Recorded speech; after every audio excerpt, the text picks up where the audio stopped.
Okay. Still in the learning phase. The pH adjustment liquid I was using, it's a little expensive, so I talked to my dad, and he recommended baking soda for up and vinegar for down. And as far as price-wise solution, it's working really good. I'm not positive about the vinegar.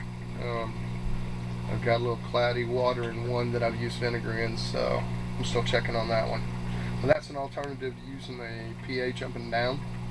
What I was going to do is show you what I'm doing a wet well or deep well system now, as opposed to the drip buckets. Some of the plants seem to like it better, and I'm not having a lot of success in killing most of the plants. But this is one of the wet well systems that I made. Basically, I found out that you want to get a bucket that's colored, not clear, because it makes it harder for algae to grow in it. So keep the light out. This is a 10-gallon bucket. I found that if you get a bucket larger than this, the sides, after you fill it with water, the sides start to push out. It's hard to get the lid on. So this is what I'm probably going to use from now on.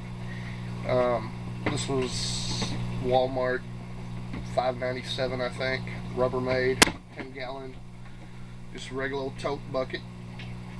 And then this is a lid.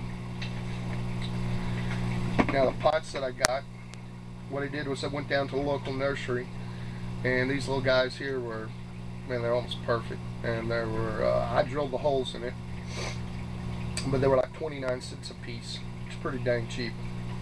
And I basically just got a drill. I have a step down drill bit so I can choose sizes, and I just basically spend an evening going around drilling holes in it, so to percolate the water through real well, let the root system grow out of it.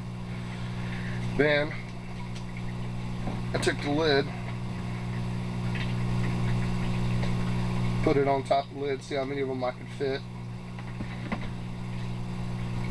Take a marker, just draw around, and then basically I cut inside the line since I used the top. What I cut it with was a Dremel. So a Dremel can do anything. And I used, this is auger, spiral auger bit. It's a little bit tough to control, but I cut everything a little small, and then I went back through to make it a little bit smoother. I found that I wanted to make it smoother anyways. I just used a sander bit and went around and put it out to the size I wanted until my pots fit really well. So you can see one of them in it. You can use, they've got some circle bits. You'd have to find the right size for whatever pot you want, or you can use X-Acto knife, but be careful with that one. Let's see, basically that's it. 10 gallons, I'll put about 9, about 9 in it. You want the pot suspended in it, but you don't want the water overflowing at the top. And now I'll show you some of the plants I got.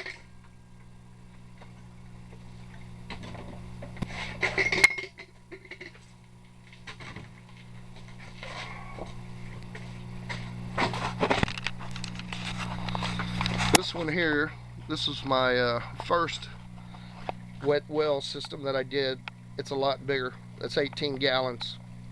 And as you can see, it's hard to keep the lid on. They just keep trying to push out on you.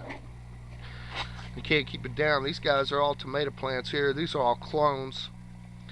I took these clones off of these guys right here.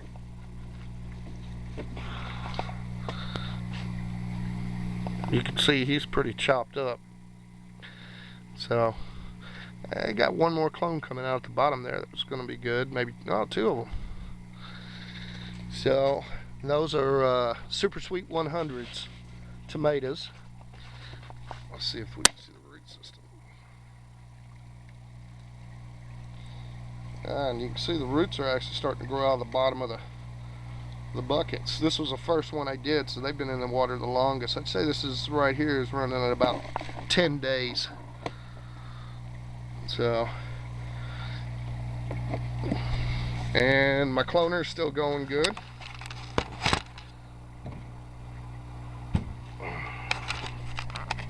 I just did some lettuce seeds over here. They're starting to sprout. That's like 3 or 4 days. These are some of the other clones. These are all tomato clones.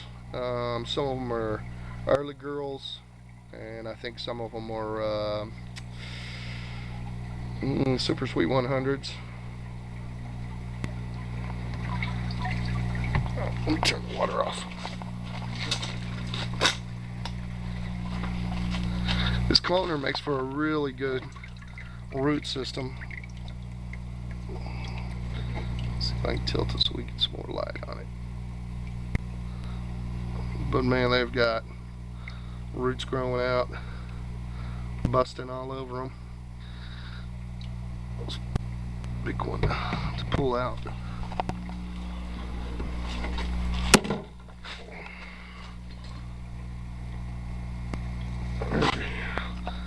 There's one there. And you can see the root system coming out of the bottom of it.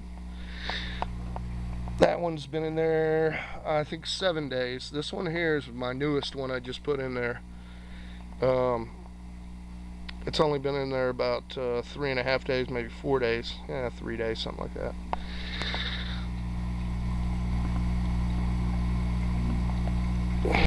Yeah, and I messed up and forgot to turn the cloner pump back on after I checked pH one night. So they all laid down. I ended up turning it back on, spraying them down about 5 times over the next 12 hours, and they stood back up. And let's see what we've got here. Okay, this whole row right here,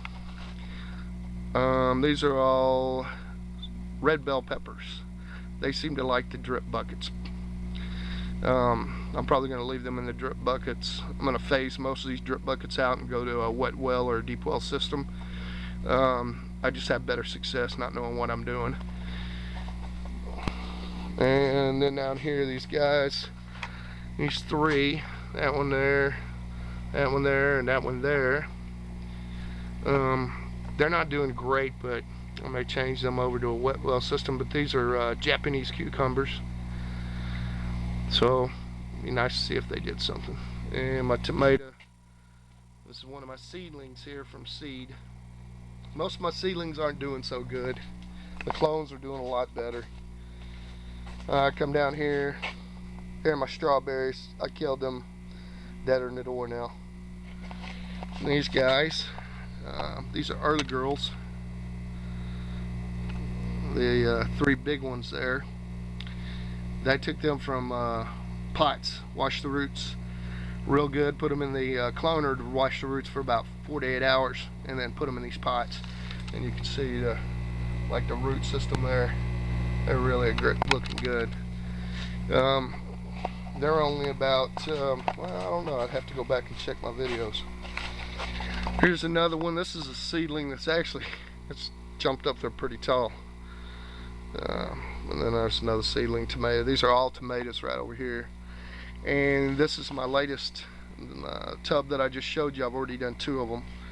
And down here I got, this is squash. They came out of a dirt, you know, Home Depot 4-pack. They're doing okay. They seem to like the wet well. And these are the 10-gallon wet wells, so the lids are staying on real good. And this one is my other wet well system. This one here is just cucumbers. Yeah, this is the cucumbers. I'm running out of power on this little camcorder, so I had to turn it back on. I've used vinegar in this one, and you can see the water got a little scummy. And I changed the near stone, so we'll see if it clears up. I'm going to let it go for 24 hours or so and see. This is a light system, of course. I've got it high right now so I could video underneath it. Normally this would be about somewhere around 10 inches above my plants.